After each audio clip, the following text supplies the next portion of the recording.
20 in 2018, 18 in 2019, 15 in 2022 और 24 in 2023 ये वो नंबर्स हैं जो बताते हैं कि हर साल कोटा में कितने स्टूडेंट्स ने एग्ज़ाम्स आने से पहले ही अपनी जान ले ली। रिजल्ट्स तो छोड़ो, अब तो बच्चे एग्ज़ाम्स देने से भी डरने लगे हैं।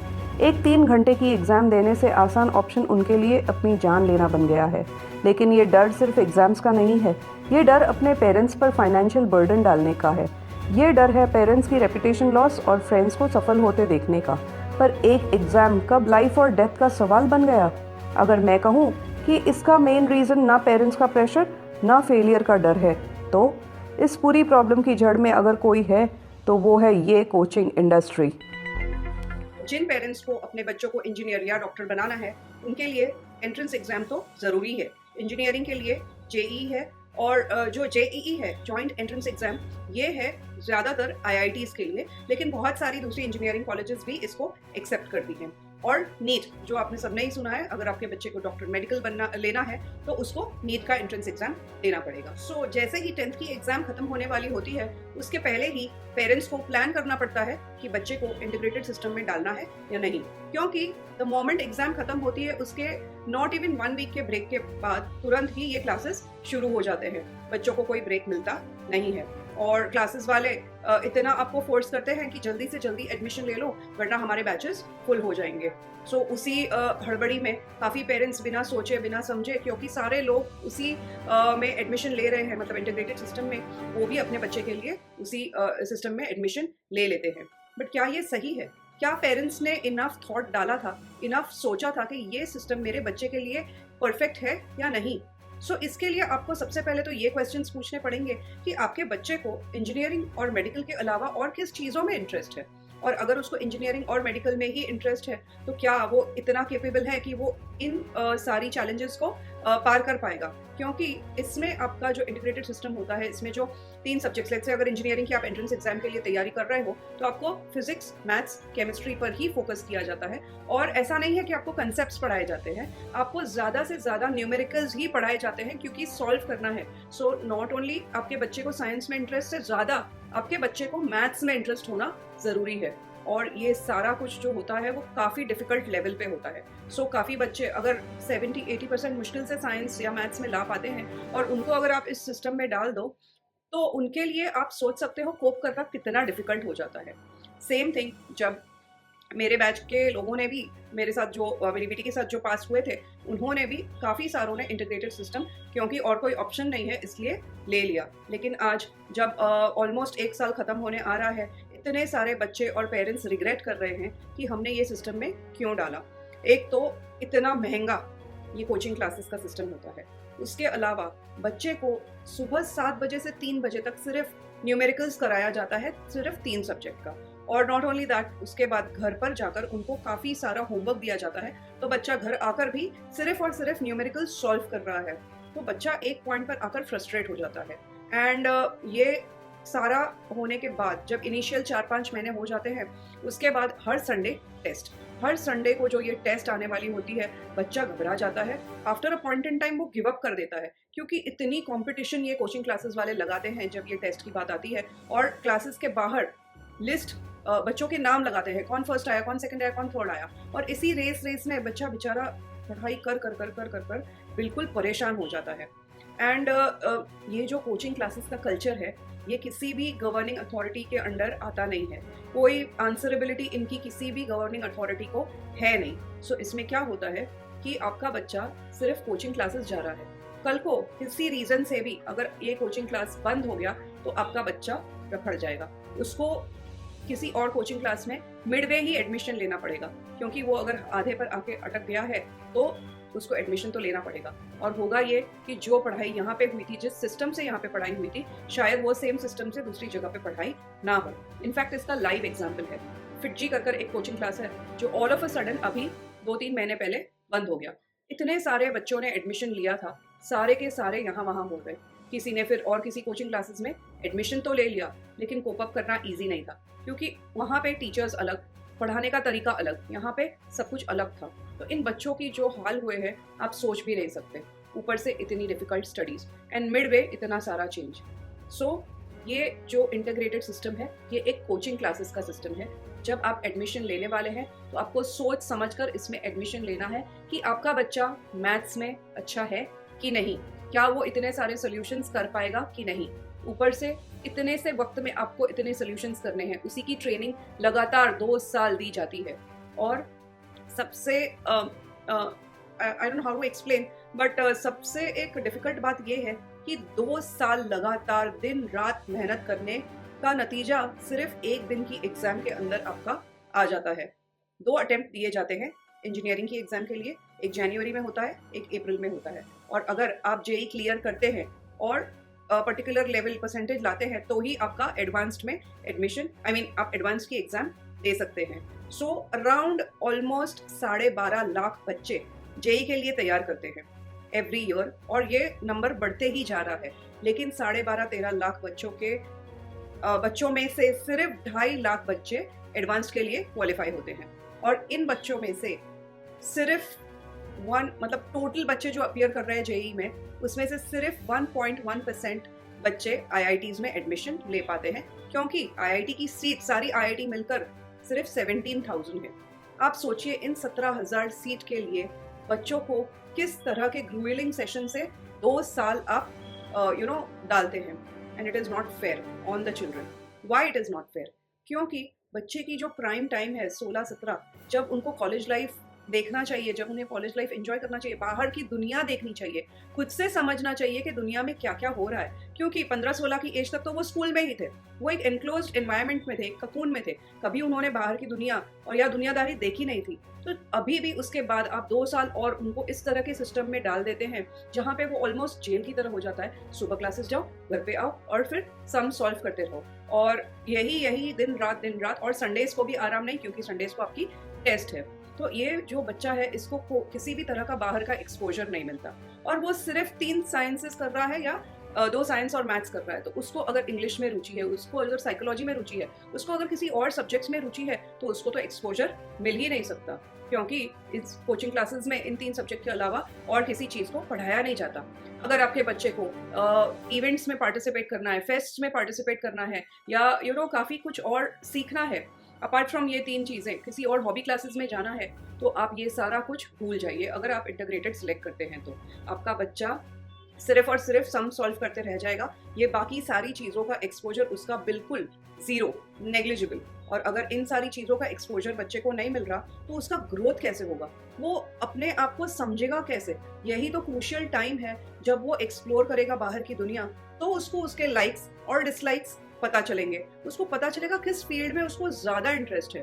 क्योंकि जो 10th तक वो स्कूल में थे, तब तक फाइनल करना कि मुझे किस चीज़ में इंटरेस्ट है बहुत ही मुश्किल है। आप एज अ पेरेंट ही आप सोचिए कि जब वो 10th में आते हैं तभी सबकी दौड़ा दौड़ी शुरू हो जाती है कि अब क्या करना है, अब क्या करना है। हमने कभी पेरेंट्स, बहुत मुश्किल से फ्यू पेरेंट्स होंगे जो पहले से प्लानिंग करते हैं। मोस्ट ऑफ द पेरेंट्स तो बस जब 10th की एग्जाम, 10th शुरू भी होता है तब नहीं, ऑलमोस्ट 10th की एग्जाम आ जाती है तभी उनको ये होता है कि एहसास होता है कि अभी मुझे कुछ करना चाहिए। और उसी वक्त सारे पेरेंट्स काउंसलर्स के पास दौड़ते हैं, टेस्ट करवाते हैं, पर्सनालिटी टेस्ट, एप्टीट्यूड टेस्ट, ये वो, और फिर कितने सारे DMIT करवाते हैं, और पता नहीं क्या क्या, जो जिसने जो बोला वो सारा कुछ करते हैं। लेकिन ये नहीं सोचते पेरेंट्स कि लास्ट मिनट पे रनिंग अराउंड करने से आपको आंसर नहीं मिलेगा। या तो आप पहले से इसका एक रिसर्च करना शुरू कीजिए, और रिसर्च करना मुश्किल नहीं है, क्योंकि आज यूट्यूब पे, सोशल मीडिया पे, इंटरनेट पे हर एक चीज़ की इंफॉर्मेशन अवेलेबल है। तो आई डोंट अंडरस्टैंड कि why parents don't sit and do the research along with their child. कि चाइल्ड की जो लाइकिंग है, जो डिसलाइक है, वो आप एक पेपर पे लिख दीजिए, एक स्वॉट एनालिसिस कीजिए। स्वॉट एनालिसिस के बारे में मैंने मेरी पहले भी वीडियो में बताया, फिर भी मैं बताती हूँ। स्वॉट मतलब strength, weakness, opportunities and threats. इन चीज़ों का आप एक पेपर पे लिख कर क्लियर स्टेटमेंट्स लिखिए। उससे बच्चे का जो डिज़ायर है, जो लाइक है, जो डिसलाइक है, वो पता चलेगा। और अपार्ट फ्रॉम दैट कि आप अगर थोड़ा भी रिसर्च करना शुरू करेंगे, ऑटोमेटिकली आपको और रिकमेंडेशन में इसी तरह के वीडियोस आएंगे, जिससे और आपकी नॉलेज बढ़ेगी। एज अ पेरेंट अगर मैं ही कंफ्यूज्ड हूँ तो मैं मेरे चाइल्ड को कैसे गाइड कर पाऊंगी? सो इम्पॉर्टेंट बात ये है कि एज अ पेरेंट हमें अपना कन्फ्यूजन पहले तो दूर करना है। अगर हम सॉर्टेड होंगे, माइंड में हमें क्लैरिटी हो जाएगी, बच्चे के साथ बैठकर हम उनको भी गाइड कर पाएंगे। और हमारी क्लैरिटी के लिए, एज आई सेड अर्लियर, काफ़ी सारा रिसोर्स अवेलेबल है। तो हम काउंसलर्स के पास जाते हैं, उनसे गाइडेंस मांगते हैं। इट्स द पेरेंट जिन्होंने बच्चों को छोटे से इतना बड़ा किया, 16 साल का किया, तो it's the parent who knows के बच्चे की लाइकिंग क्या है, डिसलाइकिंग क्या है, उनकी छोटी छोटी चीजें पेरेंट को पता है। काउंसलर तो आपको आधे घंटे मिलेगा, 1 घंटा, 2 घंटा, 2 घंटे में वो कैसे डिसाइड कर पाएगा कि आपके बच्चे को किस फील्ड में जाना चाहिए? ये सिर्फ टेस्ट करने से आप डिसाइड नहीं कर सकते। आपको काफी सारा एक्सपीरियंस होना चाहिए जो आपको एज अ पेरेंट अपने बच्चे के साथ है। सो आप ही अपने बच्चों को गाइड कर पाएंगे। काउंसलर के पास जाएंगे, वो आपसे क्वेश्चंस पूछेंगे, आप जो उनको बताते हैं उसी के बेस पर काउंसलर घूम फिर के आपको एक फाइनल रिजल्ट देते हैं। जो आपको सुनना है वही वो एक्चुअली बताते हैं।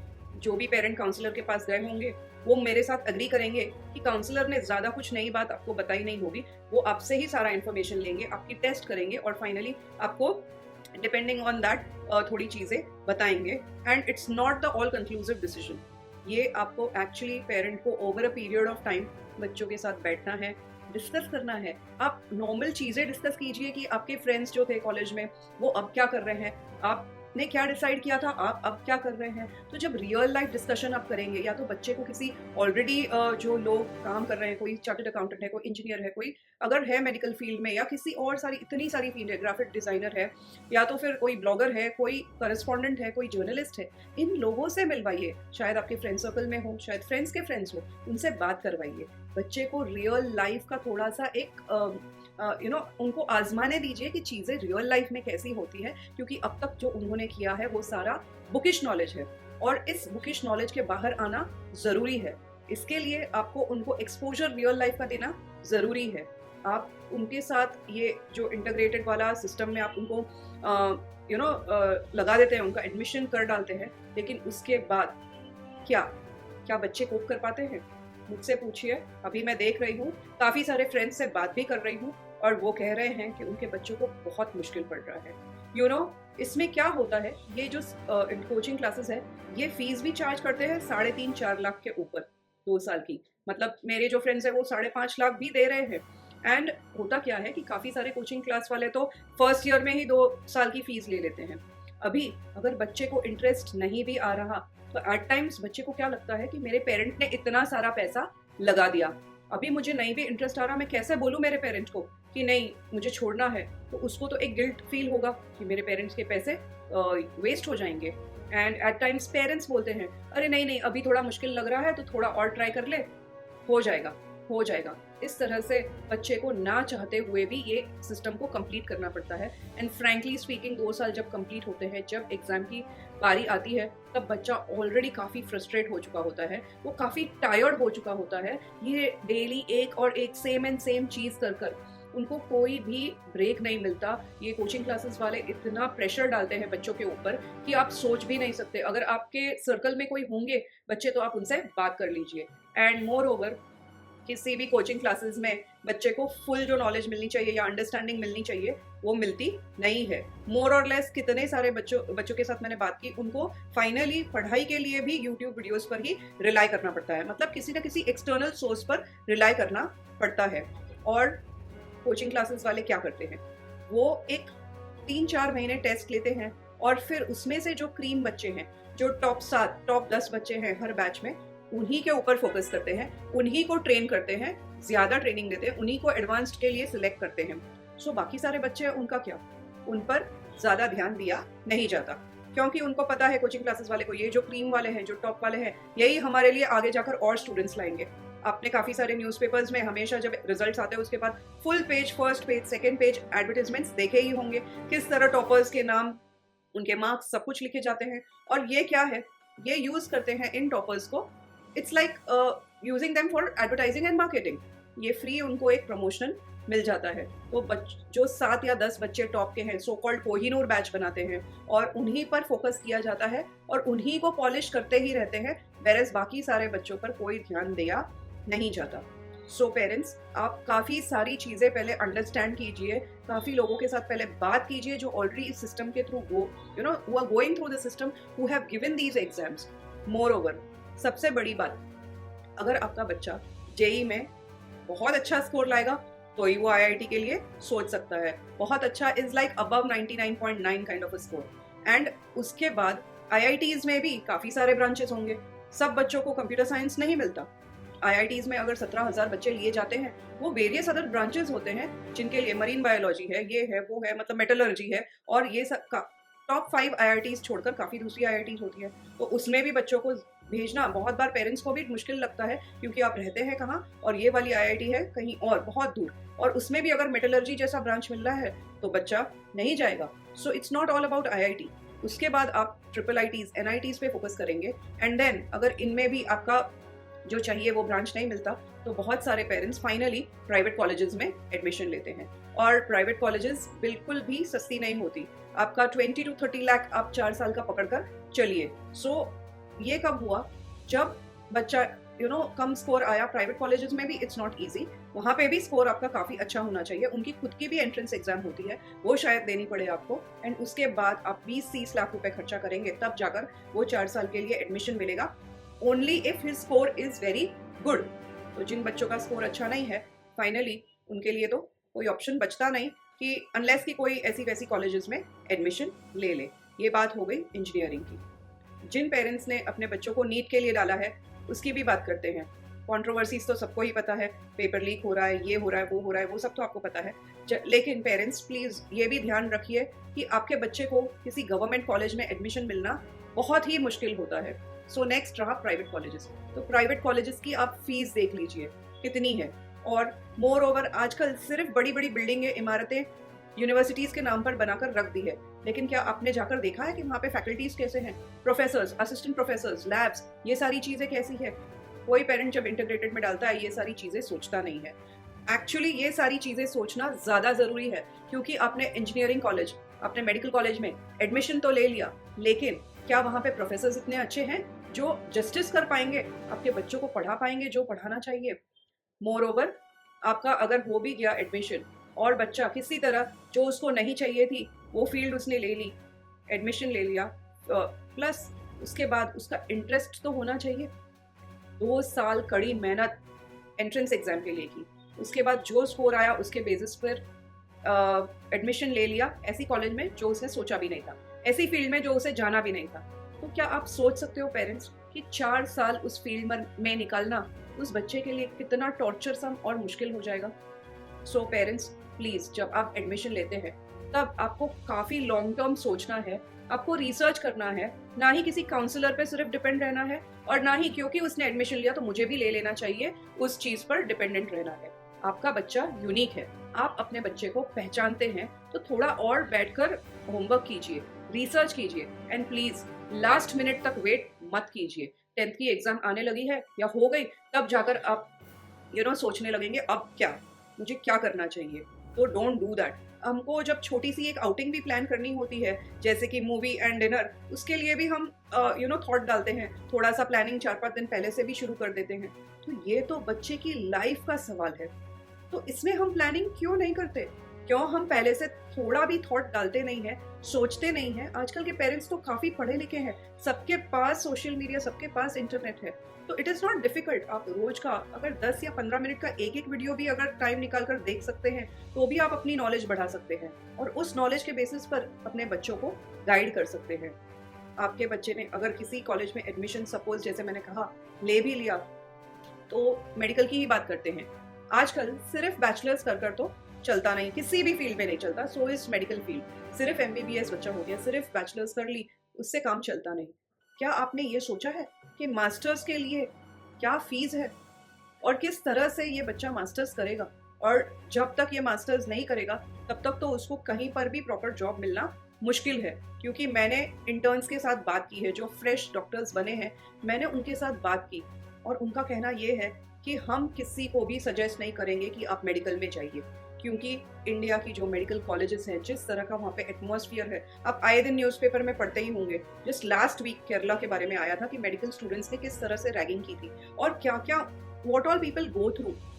Mentally it is very very difficult to survive these kind of colleges and this kind of pressure. उसके अलावा आप ये सोचिए कि ये बच्चा अगर मुश्किल से वो 4 साल निकल रहा है, उसके बाद मास्टर्स के लिए ऑलमोस्ट 1 CR आपको चाहिए। तो ये सारी चीज़ें पेरेंट्स प्लीज़ आप पहले से सोचिए कि आप क्या क्या आगे कर पाएंगे, किस तरह से ये बच्चा भी फुलफिल कर पाएगा और आप भी फाइनेंशियली किस तरह से इस बच्चे को सपोर्ट कर पाएंगे। आपको अगर आपका जो भी XYZ स्कोर आपके बच्चे का आया है जेई में या नीट में, उसके बाद ओपन कैटेगरी के बच्चों के साथ इतनी नाइंसाफ़ी होती है क्योंकि उनका परसेंटेज 99.8 है, लेकिन ड्यू टू रिजर्वेशंस काफ़ी बच्चे जिनका स्कोर काफ़ी कम है उनको सीट मिल जाती है। सो आप सोच सकते हो कि ओपन कैटेगरी के बच्चे को कितना फ्रस्ट्रेशन होता है कि 2 साल मैंने भी कड़ी मेहनत की, मुझे भी इतना अच्छा स्कोर आया, लेकिन मेरी सीट रिजर्वेशन की वजह से कोई और ले गया, ये मेरी डिजर्व्ड सीट थी। सो ये सारी चीज़ें भी आप सोचिए कि ओपन कैटेगरी के लिए कितनी सीट्स हैं। रिजर्वेशन में ऑलमोस्ट 70% सीट्स चली जाती है, SC ST OBC एक्सेट्रा। सो आप सोचिए अगर आप ओपन कैटेगरी के हैं तो आपके बच्चे को कितना फ्रस्ट्रेशन हो सकता है। सो माई हम्बल रिक्वेस्ट पेरेंट्स, और भी काफ़ी सारी फील्ड्स हैं, आप लिंक मेरी डिस्क्रिप्शन में गूगल डॉक्स का देख सकते हैं जिसमें मैंने काफ़ी सारे प्रोफेशंस के बारे में मेंशन किया है। आप बच्चे को नॉर्मल साइंस जो कॉलेज में होता है, आर्ट्स साइंस या कॉमर्स, वो दिलवा दीजिए। 2 साल उनको एक्सप्लोर करने दीजिए, उनको पार्टिसिपेट करने दीजिए वेरियस एक्टिविटीज़ में एंड उनको नए फ्रेंड्स बनाने दीजिए and let them explore life for 2 years and understand कि उनको एक्चुअली किस चीज़ में इंटरेस्ट है। और ऐसा नहीं कि सिर्फ इंजीनियरिंग और मेडिकल 2 ही प्रोफेशन बचे हैं, बहुत सारे प्रोफेशंस हैं जो वो इवन नॉर्मल साइंस लेकर 11th-12th कर वो उनमें जा सकते हैं। इवन IT के लिए ऐसा ज़रूरी नहीं कि आप कंप्यूटर साइंस इंजीनियरिंग ही करें तो ही आप IT फील्ड में जा सकते हैं। आप BCA bachelor in computer application कर सकते हैं जो नॉर्मल बैचलर्स कोर्स है। और ये सारा कुछ करते वक्त बच्चे अपनी हॉबीज़ को भी परस्यू कर सकते हैं। किसी को अगर कोडिंग में इंटरेस्ट है तो वो अलग से कोडिंग की क्लासेस कर सकते हैं। ऑनलाइन ऑफलाइन दोनों बहुत सारे कोर्सेज अवेलेबल हैं और बच्चा काफ़ी कुछ बाय 12th सीख सकता है ये हॉबी क्लासेस और दूसरे एक्स्ट्रा क्लासेस कर। वेराज अगर वो इंटीग्रेटेड में है, 2 साल उसने सिर्फ एंड सिर्फ एंट्रेंस एग्जाम की तैयारी की, सिर्फ न्यूमेरिकल्स किए, उसे किसी चीज़ का एक्सपोजर नहीं मिला and at the end of 2 years अगर स्कोर अच्छा नहीं आया तो बच्चे के 2 साल की मेहनत वेस्ट गई। सो समझिए इस बात को और आप थोड़ा सा रिसर्च कीजिए, ना ही क्योंकि सारे लोग उसी में जा रहे हैं तो हम भी उसी में बच्चे को डालेंगे। बहुत सारे ऑप्शंस हैं पेरेंट्स, आप उन सारे ऑप्शंस को एक्सप्लोर कीजिए। बच्चे को अगर कुकिंग में इंटरेस्ट है तो आज शेफ बनना भी बहुत बड़ी बात है। इवन अगर बच्चे को समथिंग लाइक ब्यूटिशियन बनने में इंटरेस्ट है तो वो भी आज बहुत बड़ा प्रोफेशन है। कोई ऐसा प्रोफेशन अभी रहा नहीं कि अगर बच्चा मेहनत और लगन से परस्यू करेगा तो सक्सेस डेफिनेटली उसको हासिल होने ही वाली है। लेकिन आपके सपोर्ट की बच्चे को ज़रूरत है, आपके गाइडेंस की बच्चे को ज़रूरत है। And this is what my request to you parents is that please उनको जो करना है उनके साथ डिस्कस कीजिए, पहले से थोड़ा सा प्लानिंग शुरू कीजिए और टेक एन इन्फॉर्म्ड डिसीजन। ये बहुत ज़रूरी है कि आप एक इन्फॉर्म्ड डिसीजन ले, एक लॉन्ग टर्म व्यू से डिसीजन ले, ना ही कि शॉर्ट टर्म में चलो अभी तो हम डाल देते हैं इंटीग्रेटेड में, बाद में देखा जाएगा। बाद में क्या देखा जाएगा? बच्चे के 2 साल आप ऑलरेडी इस पे दाव पर लगा रहे हैं। It's a gamble but their life is not a gamble. हमने हमारे टाइम में भी नॉर्मल BCom BSc BA यही सारा कुछ किया था and we are successful enough. हमारे आजू बाजू हमारे फ्रेंड्स हैं वो भी सक्सेसफुल है। ऐसा कुछ नहीं है कि आपको बच्चे को एकदम प्रेशर कुकर सिचुएशन में डालकर ही मोल्ड करना है। उनको खुले आसमान में उड़ने दीजिए। 11th 12th आप अपने 11th 12th के बारे में सोचिए, आपने कितना लाइफ एंजॉय किया था। Don't they deserve to do that? They do and they need to explore on their own. उनके पर खुलेंगे तो ही तो वो they will come to know कि how the world is, what it looks like. उनको राइट एंड रॉन्ग में थोड़ा सा फर्क पता चलेगा। So let them explore the world outside, ना ही कि उनको इस ककून में, इस प्रेशर कुकर सिचुएशन में डाल दीजिए। So dear parents, this is from me regarding integrated system. ये मेरे ओपिनियंस हैं, शायद आपके कुछ डिफरेंट हो। आप मुझे कमेंट सेक्शन में बताइए कि आप क्या सोचते हैं इस सिस्टम के बारे में, सो दैट मेरा भी पर्सपेक्टिव शायद चेंज हो सकता है। एंड रिक्वेस्ट अगेन, अपने बच्चों के बारे में सोचिए एंड अकॉर्डिंगली आप डिसीजन लीजिए। This is from me, Heena Shah. Thank you so much.